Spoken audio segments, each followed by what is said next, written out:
नमस्कार, आपने देखना शुरू कर दिया है आप सभी का बहुत बहुत स्वागत है। नालंदा जिला में लोग कह रहे थे कि डीएम साहिबा नई नई आई हैं उदिता सिंह, क्या क्या होगा, इस जिले का डेवलपमेंट कैसे होगा, कभी बात कर लेना चाहिए। मगर बात क्या करें, इतना एक्टिव हैं कि हर दिन वो खुद सभी चीज़ों का ध्यान दे रही हैं। सुनने में आया कि कल जो है सभी डीएसपी ट्रैफिक और एसडीओ नगर निगम से जो अधिकारी हैं सबको बुला करके संयुक्त रूप से उन्होंने कहा है कि शहर में सबसे ज़्यादा परेशानी टोटो और ई रिक्शा का है, और ई रिक्शा वालों ने जो सड़क को जाम करके रखा है, जो अतिक्रमण करके रखा हुआ है, कम से कम इन तमाम चीज़ों के ऊपर जो व्यवस्था है उसको ठीक किया जाए। शायद लगता है उदिता सिंह इधर मुहर्रम में पूरा शहर घूमी थी, फ्लैग मार्च की थी, तो उनको अंदाजा हो गया होगा कि शहर का जो पल्स रेट है वो ठीक नहीं चल रहा है। और पल्स रेट को सही करने के लिए उन्होंने सारे अधिकारियों के साथ बैठकर बात भी की है कि भाई आप देखिए, आप पुल पर जाइएगा ना, खंदक पर, आपका सांस सही में फूलता है। आप पुल पर ही देखिए, दोनों तरफ ठेला है। एक तो 10 फीट का रोड है, तो 4-5 फीट तो वही लोग ले लेता है, तो वहाँ जाम नहीं लगेगा तो क्या लगेगा। बेसिक सा लॉजिकल बात है कि भैया अतिक्रमण क्यों करिएगा। सड़क है, सड़क जाने के लिए है, ट्रैफिक को ठीक करने के लिए। पुल पर चौराहे पर आपने होमगार्ड दे रखा है, होमगार्ड का सुनता कहाँ कोई है। वहाँ तो चाहिए कोई कड़क ऑफिसर कि भाई सही और गलत।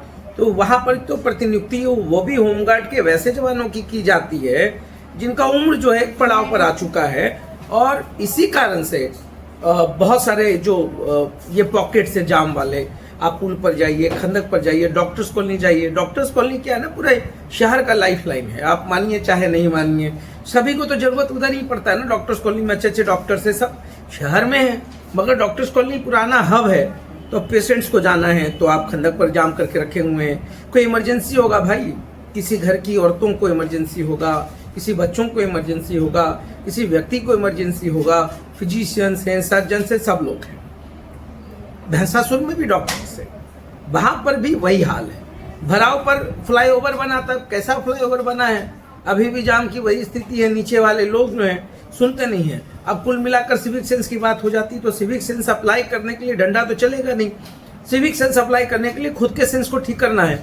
सिविक सेंस तो अपना है ना भाई, नैतिक ज्ञान हो, ट्रैफिक का ज्ञान हो, आप कैसे चल रहे हैं, नहीं चल रहे हैं। तो दोनों तरफ ठेला लगा देंगे। खंदक पर आप देख लीजिए, दोनों तरफ ठेला है। अम्बेर मोड़ पे आप देख लीजिए, दोनों तरफ ठेला है। मैं किसी के आजीविका पर, मैंने तो कहा कभी कभी वार ही नहीं करता हूँ। मैं कहता हूँ बस चीज़ों को सिस्टमेटाइज कर लो भाई। अगर चीज़ें व्यवस्थित होंगी तो शहर व्यवस्थित होगा। शहर व्यवस्थित होगा। जो आज रोना रोना पड़ रहा है सबको, जाम लग रहा है, ई रिक्शा मतलब मनमानी करता है। अब ई रिक्शा वाला सही में आप जा रहे अचानक ब्रेक लगा देगा, आप गिरो या अगला गिरे, धड़ीम तो आप ही का हाथ पैर जो भी होना होगा। ऊपर से अभी पूरे शहर में स्मार्ट सिटी का जो प्रोजेक्ट है, अब तो बोलना हम बंद कर दिए। गड्ढा उड्ढा पे हम बात ही नहीं करते हैं। अब तो नगर आयुक्त ही नहीं है, जब होगा तो देखी जाएगी। अभी तक तो पोस्टिंग है नहीं, तो अब किससे हम शिकायत करें, सुनने वाला कौन है। इसलिए सुनाना भी हम नहीं चाहते हैं। तो नगर निगम का भी वही हाल है। स्मार्ट सिटी के तहत सारे रोड्स बने, गड्ढे हो गए, तमाम चीज़ें हो गई। अब क्या क्या करें। इसलिए मैंने कहा था कि ये डीएम तो जब आई हैं तो उनको तो पता ही है पूरे मुहर्रम में जो फ्लैग मार्च हुआ होगा, चाहे वो पैदल चली हो, गाड़ी से चली हो, पता तो चल ही गया होगा कि शहर कितना सुव्यवस्थित और कितना बढ़िया है। इसके बाद से ही एक्शन ले रही हैं, तो ये भी अच्छी बात है। एसपी साहब तो पुराने मंझे हुए हैं, उनको तो पता ही शहर का हाल क्या है। मगर चलिए, फिलहाल हम लोग बहुत बातें कर गए। अभी रिक्शा व्यवस्थित हो जाए, ट्रैफिक सेंस ठीक हो जाए, लोगों का सिविक सेंस ठीक हो जाए, मतलब आप अब व्यवस्थित होकर के चले और शहर को सुंदर बनाएं।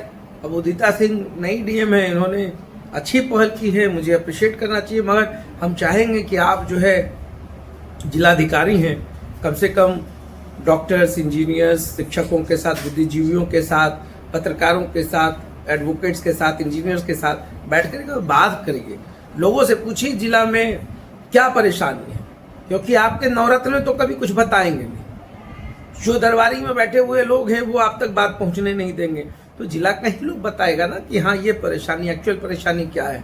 तो आप पूछिए उन लोग से बुला करके, तब आपको पता चलेगा कि शहर में कहाँ कहाँ पर गड़बड़ी है, उस गड़बड़ी को ठीक किया जा सकता है। वरना आपके मातहत अधिकारी तो हमेशा कहेंगे कि मैडम क्या जिला चल रहा है, नंबर 1 पे जा रहा है। मगर एक्चुअल अगर निदान चाहिए तो मेरे ख्याल से तमाम लोग से बात कीजिए, बाकी अगले वीडियोज में हम अलग बात करेंगे, मगर इसके लिए हम फिर से डीएम को अप्रिशिएट करते हैं। आपकी पहल बहुत अच्छी है। अगर ई रिक्शा व्यवस्थित हो जाएगा तो शहर का आधा जो जाम की स्थिति है वो ठीक हो जाएगी, और दूसरा ये जो अतिक्रमण है रोड पर वो कब्जा मुक्त होना चाहिए, तभी कुछ शहर का अच्छा होगा, भला होगा। तो देखते रहिए सार्थ, बहुत बहुत धन्यवाद।